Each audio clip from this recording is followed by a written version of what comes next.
That movie guy. Okay. Hi everyone, welcome back, maybe welcome the very first time, and today we will be looking at what I saw at South by Southwest 2021. Very lucky enough to cover this as press for Movie Marker, the website I write for. If you look below, there is a link to all the written reviews from myself and the writers that covered it with me, because there was a lot of films to talk about. And I saw 25 films in total. In 26 if you include Zack Snyder's The Justice League, but that didn't count, but I still reviewed that one also. Link down here if you want to read it, because I don't know when I will ever talk about the Snyder Cut on this video channel, but probably on live streams I will be talking about it in the future. And, well, basically, I'll shut up now and we'll talk about the films that I saw. I'm going to pick 5 films to begin with that I really don't have much to say about. So first of all, Demi Lovato's Dancing with the Devil from Michael D. Ratner. This is a YouTube series about Demi Lovato and her drug addiction issues and the things that she has gone through over the last few years and in her life. To be honest with you, I found this film to be very self-loathing and very polished. It did not really grab me. I understand that a lot of fans of Demi Lovato love this, but I found it to be absolutely fake as hell. Next up is The End of Us from Henry Lover and Stephen Cantor. This was a COVID rom-com that I just really didn't care for. It was beyond hipster to even my taste, and it was just, we're going to have a lot of these movies coming up, and The End of Us was just not for me whatsoever. Our Father from Bradley Grant Smith. This was a, I don't know, dark humour film that really just was not funny. It felt very forced. It just really didn't work out for me, unfortunately. Next up we have The Drover's Wife from Leah Purcell. This was a stage adaptation of a very famous play and a book. I found it to be very samey, and it was just a very blunt drama that just really did not connect with me whatsoever. And last of the negatives, we have Women is Loser from Lisette Feliciano. I found this to be interesting, do not get me wrong, but I really found it to be badly executed. It was an interesting kind of injection into Latino women in the 60s and 70s and how they were brought up and things like this, but this kind of like forced humor that it had just really wasn't cohesive, but very interesting, and I potentially may go back and rewatch it at some point. Right then, next up we have Recovery from Mallory Everton and Stephen Meek. This one was a COVID film, but it was an interesting kind of like road trip film to go and save their grandma from a home. I found it to be actually a lot more whimsical and funnier than The End of Us, and it just didn't feel like, oh yeah, do you remember doing this in lockdown? Do you remember doing this in lockdown? This was just a bit more of a natural kind of flourish to it, and I found it to be quite touching. Yeah, it was quite, I really dug my heels into this one. A lot of people loved it a lot more than I did, but Recovery will be one of those films that a lot of people will be excited to see as time unfolds. Next up, we have The Sparks Brothers from Edgar Wright. This is his first ever documentary that he has ever released, and it's about the band Sparks. I found this to be very interesting. It's 2 hours and 20 minutes of kind of the same repetitiveness. But what I really found interesting about it was it's an interesting way to get new fans into Sparks. I quite like Sparks myself. And for older fans, I think they're just going to love this. I think the only thing I really hated about this was Edgar Wright becomes quite self-indulgent within his narration. The narration isn't there always, but I have my issues with Edgar Wright, and I just felt his ego was a bit too much at times, especially for this wonderful band. Next up, we have The Broadcast Intrusion from Jacob Gentry. This was a pretty cool horror film. Again, a very interesting trait that we have in horror this year is VHS.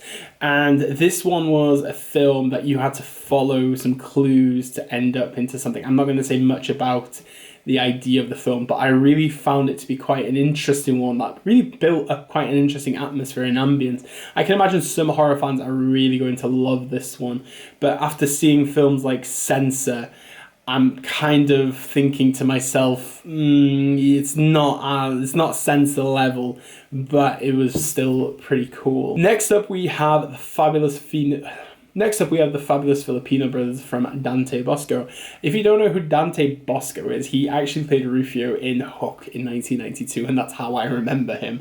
But he actually has had quite a great career for himself, and he has a band of brothers, real brothers, and they do a lot of things within the arts. And this film is really their like kind of story, but done in a fictitious way, where we follow 4 different stories of them and how they're connected through their family and their heritage. I found it to be quite a lovely film. I really enjoyed it, just watching it unfold. And what I really thought was interesting was that Dante Bosco and his brothers actually mentioned in an interview that not many Filipino men get leading roles, and if it is a role, it's only 1 role. There's never 4 roles. So they made their own movie, and it's so commendable, refreshing. It was, yeah, I liked it quite a bit. It just, yeah, it made me all fuzzy. Next up, we have Sound of Violence from Alex Noya. This was a very good debut and a really cool body horror film that uses sound. And the way that the protagonist gets pleasure from kind of murdering people using high frequency noises, it really built up to a very interesting climax on the beach. I thought it was graphic as hell, and it was really cool. Yeah, I don't really want to say much about it because I don't want to spoil it, but yeah, Sound of Violence was a lot of fun. Next up, we have Kid Candidate from Jasmine Stodel, and this follows the story of Hayden Pedigo, and he is a resident of Amarillo. He is a 24-year-old who is, well, a musician and an artist, and he started getting into politics and trying to kind of unravel the true corruption behind local politics. And this was an absolutely fascinating documentary. And the thing that made me so attracted to it at the beginning was the tagline was it was a campaign video inspired by Harmony Korine. And anybody who is inspired by Harmony Korine is a good person in my eyes. And I have started following Hayden Pedigo on Instagram. I really love this guy. It was just a very interesting and very insightful way of looking into youth and how we should be getting more involved in politics and really shedding a light on how even grassroots politics can be corrupt as hell. I thought it was absolutely great. It was one of the first films I saw and it really stuck with me, but we all need Hayden Pedigo in our lives. Next up, we have the documentary Clerk from Malcolm Ingram, and this is the story of the one and only Kevin Smith. Kevin Smith is a director that I have grown up with for many years, seeing from his original film Clerks that really invigorate indie cinema, and just his development, while at times can be questionable because some of his films are not great. This was a very intimate portrayal of him and basically how he left home, went to film school, and really went with his passion. But what I love about Smith is his community. You know, he has a horde of fans that love him, and he plays hockey with them. You know, he talks to people. I think that's what makes Kevin Smith such a fascinating filmmaker. And I really found Ingram, he really channeled the essence of what Kevin Smith is. And that's the most commendable thing you can say about this film, but it's really worth a watch. Next up, we have the animated film The Spine of Night from Philip Gwledd and Morgan Gallen King. This was a massive homage to kind of the old sense of adult animations, especially like fantasy-based ones. Heavy Metal was the first film that really came to my mind, and it is a massive passion project that really just shows artistic visual flair. It's boding with very interesting kind of worlds. It really builds up character narratives and just the way that they're all connected. I really don't want to say much about it because you should just go into this film not knowing barely anything, but The Spine of Night is so fucking cool, and I loved watching this film, and I really can't wait to revisit it at some point. But I really had to watch Heavy Metal straight after watching it because it's just a massive homage to that kind of cinema, and it's a cinema that has kind of been forgotten over time. Next up, we have Introducing Selma Blair from Rachel Flake. This is a documentary that follows Selma Blair's life after her prognosis with multiple sclerosis in 2018. I have really grown up with Selma Blair in all the films I've seen her in. Obviously, for me, Cruel Intentions is it beats my heart all the time. And it was the first film I ever saw with her, but just to see this film in the way that she is kind of living at the moment, and just the ways that she's trying to long her life and to kind of fight this disease is very compelling. But I think at the same time, knowing Selma Blair in the capacity, of seeing her in so many interviews and discussions and just in general, she really just doesn't lose herself. She's still her quirky, goofy self.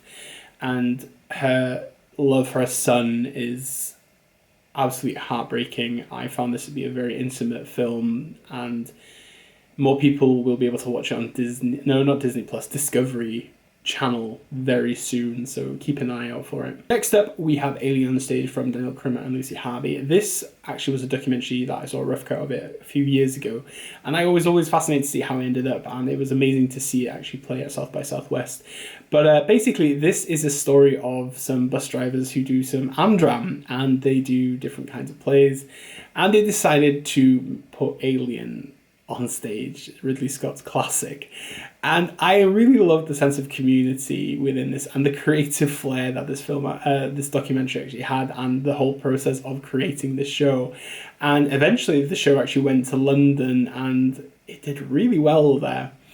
I just loved this kind of sense of loving cinema, and I think especially over the last couple of months and weeks, the toxicity of fandom can be quite horrible, and a few writers that I know have been attacked for just showing their opinion, and it's horrible. And I think in a way Alien on Stage is a way to kind of unify people and to make them remember that why we love the movies. And I had a blast with Alien on Stage. Next up, we have Violation from Dustin Mancinelli and Madeline Sims Viewer. This was a wild, horrifying kind of revenge story that I was a bit floored by. I found it to be an absolutely astounding kind of debut film that was unhinged to hell. I really don't know what to say about it because I'm still kind of trying to process it, but it really was one of those films. It's actually going to be on Shudder at the end of March, so keep your eyes out. But Violation is one of those that a lot of people will be talking about once it gets a wider release. Next up, we have Wes Haley's film Potato Dreams of America, and this was a wonderful LGBT story of a young man who lives in Russia and then eventually moves to America and is kind of hiding his true self. It's really done in a very kind of John Watery's kind of way, but Haley kind of doesn't make it feel like an imitation or anything like that. It's just very funny, very witty. There's a lot of discussions of Iraqi films in this, and I just loved the whole census of it. It was really refreshing to watch. And again, once this comes out more, I think it will have a nice following. It was really great. Next up, we have South African horror Gaia from Jacob Boer, and this was a fucking cool eco horror film that really grabbed me by the tentacles. It was absolutely, for such a low budget film, it does so much with what it had. It's absolutely riveting, hauntingly chilling. It really freaks you out. I watched this at 2 a.m. and I was just like, what the hell am I watching? It was so cool. Add this to your watch list because I thought it was one of the best films I saw at this festival. Absolutely wow. Next up, we have Todd Stevens' Swan Song, and this was a film that really caught me by surprise. It stars Ulu Kier, who, as we know, is an indie darling in so many films over the years, and it basically follows him living in a home, and basically he was a very well-known hairstylist back in the day, and he just lives his very mundane life, and one day he escapes from that home to basically do the hair of somebody he never really liked, and it just takes you down a road of kind of reconnecting with yourself and really understanding who the old you was. And in a way, it's very interesting to discuss mortality in the aspects that it does, but also kind of reinvigorating who you are. Because the message of this film is life is for living and not for reminiscing at times. And I thought this was the best film I've ever seen Udo Kier in. There's a scene where Robin's Dancing on My Own turns up in a nightclub, which was fucking amazing. I loved it. It was just poetry in motion for me. Fantastic film. I need to read this because it's such a long title. But I saw Woodlands, Dark and Days Bewitched, A History of Folk Horror from Kia La Janice. And this was 3 hours and 15 minutes of pure documentary heaven for me. I love folklore horror. It really is something that I love. And this is actually coming from Severin, so expect some kind of DVD or Blu-ray release of this at some point. But it really goes through the whole history of folk horror and the idea of witches and dark magic, Wicca. Everything is in this cult. It just covers every film that you can think of within folk horror, even the more modern ones. It was, oh my god, it just made me want to watch a shit ton of folk horror films because it just grabbed me by the horns and never let me go. It was the best 3 hours and 15 minutes I ever spent. And then you think about it, I watched 4 hours of the Snyder Cut also. So there was a long time of watching movies. But Woodlands Dark and Days Bewitched was a fantastic documentary. And I hope more of you get to see it eventually. Next up, we have Luchadoras from Paulo Coelho and Patrick Yassim. This was a documentary that followed the lives of women who tried to make a living out of being luchadoras in Mexico. And they live in a city where suicide rates are very high for women.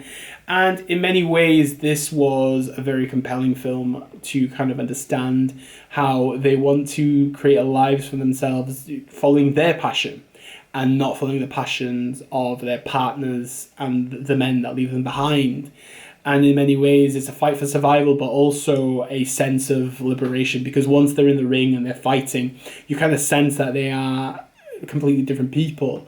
I found it to be an absolutely harrowing documentary at times, but also very uplifting. And the characters that we spend the time with, well, they're not even characters, the people that we are gazing into their lives, they are tremendous human beings. I loved Luchadoras' high up in one of my favourites of the year. Next up, we have Feast from Lee Haven Jones. I'll have a review thingy appear somewhere. It's a Welsh horror film that absolutely loved. First time I've ever reviewed a Welsh film in general on my channel. One of the best horror films I've seen this year so far. Really worth a watch, so yeah, watch the video up here somewhere. Next up, we have The Fallout from Megan Park, starring Jenna Ortega, and this was Park's directorial debut, and it's done very well at South by Southwest. This was a film that follows the aftermath of a shooting in a school and how Jenna Ortega kind of deals with it and the people around her. She actually hides in a bathroom during the actual incident. We don't see the incident in full, but it really is a harrowing kind of moment, very similar to kind of like how Vox Lux is, right? It kind of follows that idea of what happens after. And in many ways, she becomes friends with the popular girl in school, and it's kind of their chemistry and how they kind of hide behind their mobile phones and only express themselves through each other and cannot really open up to their families. I found it to be absolutely amazing. I thought it was top 3 at the festival. Just, yeah, this film is going to have a lot of attention once it comes out, but it gave me Vox Lux vibes within its kind of idea, but not in its kind of execution. But it's fantastic. Next up, we have Stacey Gregg's Here Before. The review will be here somewhere because it's on the channel already. Again, fantastic kind of psychological thriller starring Andrew Riseborough. Really kept me off guard because I didn't really know what was going to happen half the time. It's really unpredictable, and this is exactly what I like to see in my movies. And finally, a film I should have watched at Berlin, but luckily I got to see it at South by Southwest, and that is Ninjababy from Norway. And this is from Gwledd Sviflik, who really grabbed my attention with this film. I found it to be interesting because it's about a young woman who is a graphic designer, and she is trying to establish herself in life. She's enjoying the carefree life, coitusing and drinking and partying and all that kind of stuff. And she finds out she's 6 months pregnant, but she's really freaking skinny.